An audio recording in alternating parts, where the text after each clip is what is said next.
తెలంగాణలో భారీ వర్షాలు అలాగే వరదల కారణంగా రాష్ట్ర వ్యాప్తంగా 7,000 ఇండ్లు కూలినట్టు ప్రభుత్వానికి నివేదిక అందింది. ఈ మేరకు తెలంగాణ ప్రభుత్వానికి కలెక్టర్లు నివేదిక పంపించారు. అయితే ఇండ్లు కూలిన బాధితులకు ఇందిరమ్మ ఇండ్లు ఇవ్వాలని రేవంత్ రెడ్డి ప్రభుత్వం నిర్ణయం తీసుకున్నట్లు వార్తలు వస్తున్నాయి.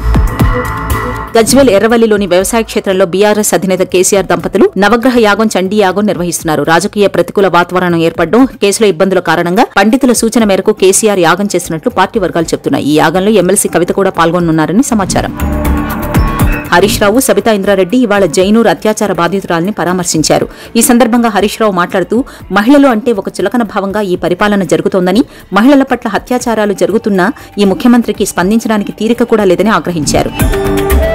హైదరాబాద్ యూసఫ్గూడ శ్రీకృష్ణ ఉడిపి పార్క్ హోటల్లో డ్రైనేజీ నీటితో ప్లేట్లు అలాగే టీ గ్లాసులు కడుగుతున్న సంఘటన వెలుగులోకి వచ్చింది. దీనికి సంబంధించిన ఫోటోలు అలాగే వీడియోలు సోషల్ మీడియాలో వైరల్ గా మారడంతో వెంటనే ఈ హోటల్పై చర్యలు తీసుకోవాలని జనాలు కామెంట్స్ చేస్తున్నారు.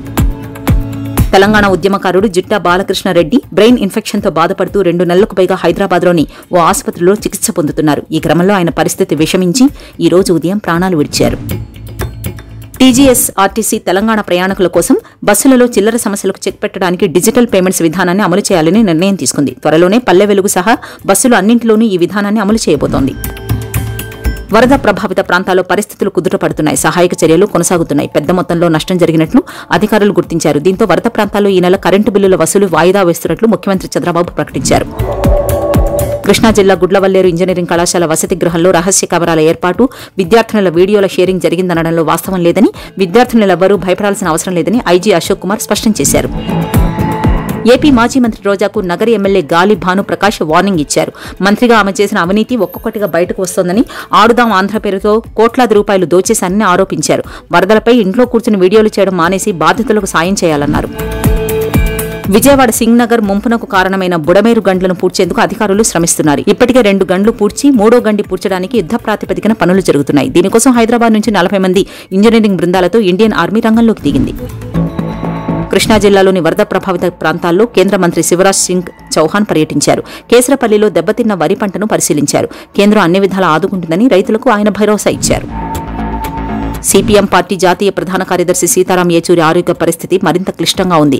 ఆయన గత కొంతకాలంగా ఊపిరితిత్తుల ఇన్ఫెక్షన్తో బాధపడుతున్నారు. దీంతో ఆయనకు గత రాత్రి నుండి వెంటిలేటర్పై ఉంచి ఢిల్లీ ఎయిమ్స్ వైద్యులు చికిత్స అందిస్తున్నారు. ప్రస్తుతం ఆయన పరిస్థితి విషమంగా ఉందని కుటుంబ సభ్యులు వెల్లడించారు. కర్ణాటకలోని కోవిడ్ సమయంలో కోట్లాది రూపాయల మేర అవకతవకలు జరిగినట్లు జస్టిస్ జాన్ మైఖేల్ కమిటీ నివేదికను రాష్ట్ర ప్రభుత్వానికి సమర్పించింది. కొన్ని కీలక పత్రాలు కనిపించకుండా పోయినట్లు ఆ కమిటీ గుర్తించింది. దీనిపై కేబినెట్లో చర్చించిన సిద్దరామయ్య ప్రభుత్వం భాజపా హయాంలో చోటు చేసుకున్న ఈ అక్రమాలపై చర్యలకు సిద్దమవుతోంది. ఆర్జీకర్ మెడికల్ కాలేజీలో ఆర్థిక అవకతవకలకు సంబంధించి ఈడీ అధికారులు మాజీ ప్రిన్సిపల్ సందీప్ ఘోష్ నివాసంలో తనిఖీలు చేస్తున్నారు. ఆయనకు సన్నిహితులైన 3 నివాసాలపై కూడా అధికారులు దాడులు నిర్వహించారు. బెంగాల్లో వైద్యురాలి హత్యాచారం కేసులో పాలనా యంత్రాంగం వ్యవహరించిన తీరు అసలు బాగోలేదని బెంగాల్ గవర్నర్ సివి ఆనంద్ బోస్ అన్నారు. బెంగాల్లో తప్పు మీద తప్పు జరుగుతోంది. ప్రభుత్వం ప్రజలకు నమ్మకం కలిగించాలి, దోషులను శిక్షించాలి, చట్టం చేస్తే సరిపోదు, పక్కాగా అమలు చేయడం మరింత ముఖ్యం అని ఆయన తెలిపారు. అమెరికాలో రానున్న ఎలక్షన్స్ లో తమ ప్రభుత్వం గెలిస్తే ఎలాన్ మస్క్ కోసం ప్రత్యేక శాఖను ఏర్పాటు చేస్తానని రిపబ్లికన్ అభ్యర్థి డొనాల్డ్ ట్రంప్ అన్నారు. విజయం తర్వాత తాను గవర్నమెంట్ ఎఫిషియన్సీ కమిషన్ ని ఏర్పాటు చేస్తానని దాని చీఫ్ ఎలోన్ మస్క్ అని ఆయన చెప్పారు. ఉక్రెయిన్తో శాంతి చర్చలకు తాము సిద్ధంగా ఉన్నామని రష్యా అధ్యక్షుడు వ్లాదిమిర్ పుతిన్ అన్నారు. రష్యా ఉక్రెయిన్ మధ్య శాంతి చర్చల కోసం భారత్, చైనా, బ్రెజిల్ మధ్యవర్తులుగా వ్యవహరించగలవని ఆయన చెప్పారు. బంగ్లాదేశ్ మాజీ ప్రధాని షేక్ హసీనా భారత్లో కూర్చుని రాజకీయ వ్యాఖ్యలు చేయడం మంచిది కాదని బంగ్లా తాత్కాలిక ప్రభుత్వాధినేత మహ్మద్ యూనస్ స్వీట్ వార్నింగ్ ఇచ్చారు. ఆమెను అప్పగించాలని బంగ్లా ప్రభుత్వం కోరేదాకా ఆమెను సైలెంట్గా ఉంటే మంచిదని సూచించారు. లేదంటే ఇరు దేశాల మధ్య స్నేహ సంబంధాలు దెబ్బతినే ప్రమాదం ఉందన్నారు. భారత star javelin thrower Neeraj Chopra ప్రతిష్టాత్మక డైమండ్ లీగ్ కు అర్హత సాధించాడు. బ్రసెల్స్ వేదికగా సెప్టెంబర్ 13, 14వ తేదీల్లో ఈ పోటీలు జరగనున్నాయి. జూరిచ్ డైమండ్ లీగ్ లో పాల్గొనన్నప్పటికీ నీరజ్ 14 పాయింట్లతో 4వ స్థానం సాధించి బ్రసెల్స్ లీగ్ ఫైనల్ కు అర్హత సాధించాడు.